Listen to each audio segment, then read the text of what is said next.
K리그 전북현대가 시즌 마지막 경기에서 FC 서울에 아쉽게 져 준우승을 차지했습니다. 전북현대는 리그 3연패 달성에 실패했지만 2주 뒤 AFC 챔피언스리그 우승에 도전합니다. 국토교통부가 다음 달부터 저속철 논란을 빚은 서대전역 경유 KTX를 호남선과 전라선에 운행하기로 했습니다. 대전권의 요구로 서대전역 경유 노선이 더 늘어나지 않을까 우려되고 있습니다. 김영란법 시행 뒤 업체들이 소포장 제품, 이른바 김영란 세트를 개발하고 있지만 이미 선물용 수요가 크게 줄어 효과를 기대하기는 힘들 것으로 보입니다. 김영란법이 시행된 지 한 달이 지나면서 일선 교육 현장에서 작은 성의로 여겨졌던 관행들이 사라지고 있습니다. 여러분 안녕하십니까? JTV 8시 뉴스입니다. K리그 전북현대가 이번 시즌 마지막 경기에서 FC 서울에 아쉽게 져 준우승을 차지했습니다. 전북현대는 리그 3연패 달성에 실패했지만 2주 뒤 AFC 챔피언스리그 우승에 도전합니다. 보도에 송창용 기자입니다. 올 시즌 마지막 한 경기를 남기고 승점이 67점으로 같았던 전북현대와 FC 서울. 전북이 다득점에서 앞서 비기기만 해도 우승을 차지할 수 있었지만 결과는 0대1 패배였습니다. 전북은 우승컵을 FC 서울에 내주며 리그 3연패 도전에 실패했습니다. 심판 매수 사건으로 지난 9월 승점 9점을 삭감당한 것이 발목을 잡았습니다. 그나마 마지막 경기에 3만 3천여 명의 관중이 몰려 올 시즌 홈 경기 누적 관중이 40만 명을 돌파한 것이 위안입니다. 경기장을 가득 메웠던 팬들은 아쉬움 속에 발걸음을 돌렸습니다. 오늘만 기다리고서 애들하고 시간을 기다렸는데 좀 아쉬운 결과가 나와서 많이 아쉽네요. 올 시즌을 준우승으로 마감했지만 실망하긴 이릅니다. 전북은 이제 AFC 챔피언스 리그 우승을 노립니다. 전북은 오는 19일 전주에서 열리는 아랍에미리트연합 알-아인과의 결승 1차전과 일주일 뒤 열리는 원정 2차전을 통해 최종 우승팀을 가립니다. 2주 뒤에 열리는 챔피언스 리그에서는 꼭 화이팅 하셔가지고 이겼으면 좋겠습니다. 힘내십시오, 전북! 화이팅! K리그에서 아쉽게 준우승을 차지한 전북이 아시아를 평정해 명성을 회복할 수 있을지 주목됩니다. JTB 뉴스 송창용입니다. 국토부가 서대전역을 경유하는 호남선과 전라선의 KTX를 늘리기로 결정하면서 논란이 일고 있습니다. 그동안 KTX 서대전역 경유를 강하게 요구한 대전의 주장이 받아들여진 결과여서 서대전역을 경유하는 KTX가 더 늘어나지 않을까 우려가 커지고 있습니다. 김진형 기자입니다. 서울 용산역에서 출발해 서대전역을 거쳐온 KTX가 익산역에 도착합니다. 용산역에서 익산역까지 곧장 오면 1시간 10분이면 충분하지만 서대전역을 경유하다 보니 2시간 가까이 걸립니다. 용산에서 익산에는 1시간 10분이면 오는데 서대전으로 돌아가는 것은 거의 2시간이 걸리거든요. 너무 시간적이고 소모가 많고 또 불편하고 그런 것 같습니다. 그런데 국토부가 수소 고속철의 개통에 맞춰 서대전역을 경유하는 KTX의 편수를 늘려 논란이 일고 있습니다. 용산역에서 서대전역을 거쳐 익산역이 종착지인 기존 KTX는 모두 18편입니다. 이 가운데 8편을 떼어내 4편은 목포까지, 4편은 여수까지 갈 수 있도록 조정했습니다. 서대전역 탑승객이 목포나 여수를 갈 경우 도착 시간은 종전보다 45분가량 더 걸립니다.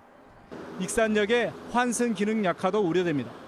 더 큰 문제는 서대전역 경유를 주장해온 대전시의 요구가 받아들여진 만큼 앞으로 서대전역을 경유하는 KTX가 더 늘어날 수 있다는 점입니다. 이걸 이대로 가만히 놔두면 충청도 분들은 기어이 다시 스물스물 해가지고 지금 8편이 아니라 80편 전부 다 해달라고 아마도 하실 것 같습니다. KTX의 서대전역 경유는 더 이상 없다고 밝힌 국토부가 1년 만에 입장을 바꾸면서 호남권 승객들은 저속철로 인한 불편과 불이익을 떠안게 됐습니다. JTB 뉴스 김진영입니다. 청탁금지법 시행 이후 농축수산물의 피해가 현실로 나타난 가운데 전라북도와 업체들은 이른바 소포장 제품 개발을 추진하고 있습니다. 선물 세트의 무게나 개수를 줄여 5만 원 이내로 가격을 낮추겠다는 취지인데요. 실효성은 의문입니다. 이승환 기자의 보도입니다. 이 전통주업체는 지난 추석 명절 때 매출이 지난해보다 10% 이상 줄었습니다. 청탁금지법이 시행되기 전부터 선물용 제품의 수요가 위축됐기 때문입니다. 이 제품 2병이 든 선물 세트의 가격은 52,000원. 업체 측은 내년 설 명절에는 용기를 유리로 바꿔 4만 원대로 낮추는 것을 고민하고 있습니다. 하지만 저가 제품조차 선물용 수요가 크게 줄어든 마당에 효과는 의문입니다. 2만 원짜리, 3만 원짜리 선물 세트를 만든들 이게 굳이 판매가 될까? 그 업계 입장에서 많이 고민을 하고 그게 심히 걱정이 되는 부분이 있습니다. 박대와 조기, 가자미 등을 판매하는 군산의 한 수산물 가공업체. 이 업체는 추석 매출이 20에서 25%가량 줄었습니다. 고민 끝에 10마리에 7만 원이던 박대 세트를 7마리로 줄여 가격을 5만 원으로 낮출 계획입니다. 그러나 단가를 낮춘다고 해도 선물용 판매가 늘어나기를 기대하기는 어려워서 매출 감소가 불가피할 것으로 우려됩니다. 이 난계를 어떻게 하면은 헤쳐나갈까 그것을 많이 고민을 하고 있지만 그 해답을 찾기가 힘드는 거예요. 더욱이 단가가 높은 홍삼이나 한우 같은 고가의 제품은 소포장 세트 출시도 어려운 상황. 청탁금지법 시행 이후 자치단체와 관련 업체들이 대응 방안을 고민하고 있지만 해법이 마땅치 않아 고민이 깊어지고 있습니다. JTB 뉴스 이승원입니다. 김영란법이 시행된 지 한 달이 넘었는데요. 가장 민감한 일선 교육 현장은 빠르게 적응하고 있는 모습입니다. 작은 성의로 여겨졌던 관행들은 거의 사라졌습니다. 조창현 기자입니다. 일선 학교에서는 그동안 작은 성의로 행해졌던 관행들이 모두 자취를 감췄습니다. 오히려 학교에서 나서 음료수라도 들고 오는 학부모들을 제지하는 상황입니다. 아예 외부인 출입을 하면 음료수라든지 아니면 어떤 기념품이라든지 그런 걸 혹시 소지를 하면 전부 다 거기다 맡겨놓고 그다음 돌아가실 때에 가져가실 수 있도록 이렇게 지도를 했습니다. 학부모회와 교사 간의 식사 자리는 아예 사라졌고 학부모들이 학생들에게 나눠주던 간식도 종적을 감췄습니다. 김영란법 시행 이후 교사와 학생, 학부모 간의 막연한 걱정거리는 사라졌지만 심리적 거리감은 멀어졌습니다. 특히 아이들이 건네는 작은 성의를 거절할 때 상처로 받아들일 수 있어 고민입니다. 현장 학습에 가서 아이들이 껌 하나를 선생님께 전달을 했는데 이것도 선생님이 이제 거절을 해야 되는 경우에 아이가 마음의 상처를 받지 않고 자연스럽게 받아들일 수 있도록 하는 그런 것들이 좀 어려운 점이 있는 것으로 알고 있습니다. 지난달 중순까지만 해도 도교육청 감사관실에는 하루 30통이 넘는 김영란법 위반 사례 문의가 이어졌습니다. 음식과 선물, 상급자에 대한 경조사비 관련 질의가 대부분이었습니다. 하지만 최근에는 하루 5통으로 줄면서 학교 현장에서는 정착돼가는 분위기입니다. 학교 현장에서 미묘한 문제가 있다고 생각되시면 바로 도교육청으로 문의를 해주시면 저희가 바로 답변을 해드리거나 답변을 못한 경우에는 상급기관에 문의를 해서 답변해드리도록 하고 있습니다. 전북교육청은 현재까지 일선 교육 현장에서 김영란법 위반으로 감독기관에 신고한 사례는 없는 것으로 파악하고 있습니다. JTB 뉴스 조창현입니다. 이른바 최순실 게이트로 새만금의 2023년 잼버리 유치가 차질을 빚을 것으로 우려됩니다. 잼버리 유치 활동서를 제출하려면 통상적으로 대통령 서한문이 필요하지만 최근 불거진 최순실 게이트 때문에 국무회의가 제대로 열리지 않아 대통령의 서한문을 받지 못하고 있습니다. 또 이번 파문으로 국가 신뢰도가 하락해 개최지를 선정할 내년 8월 총회를 앞두고 잼버리 유치 활동에 적잖은 손해를 보고 있습니다.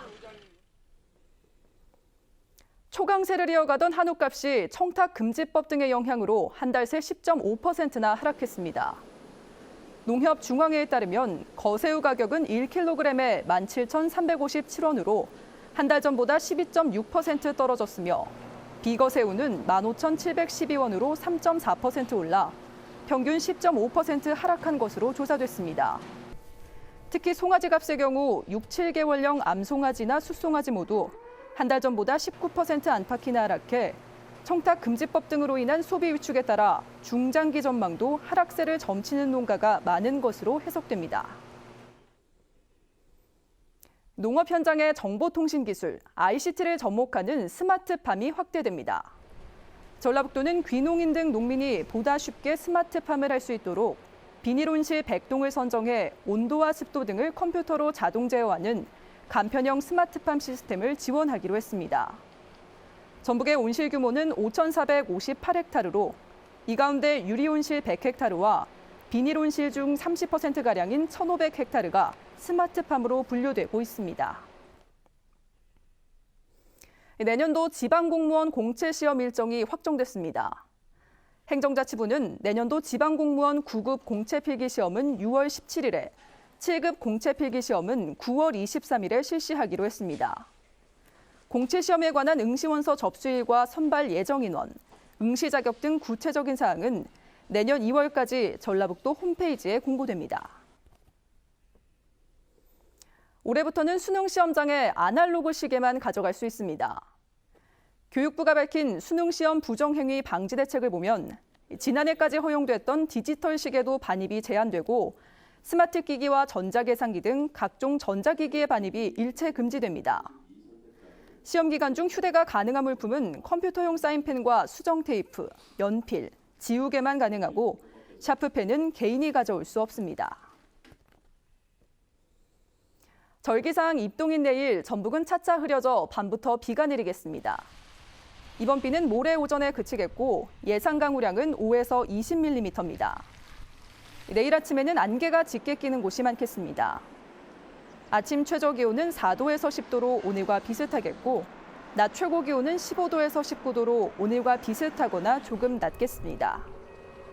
바다의 물결은 앞바다에서 0.5에서 1.5m, 먼바다에서 1에서 3m로 일겠습니다. 모레 오전에 비가 그친 뒤에는 대체로 맑은 날씨가 이어지겠지만 수요일에는 아침 기온이 0도 안팎에 머물러 춥겠습니다.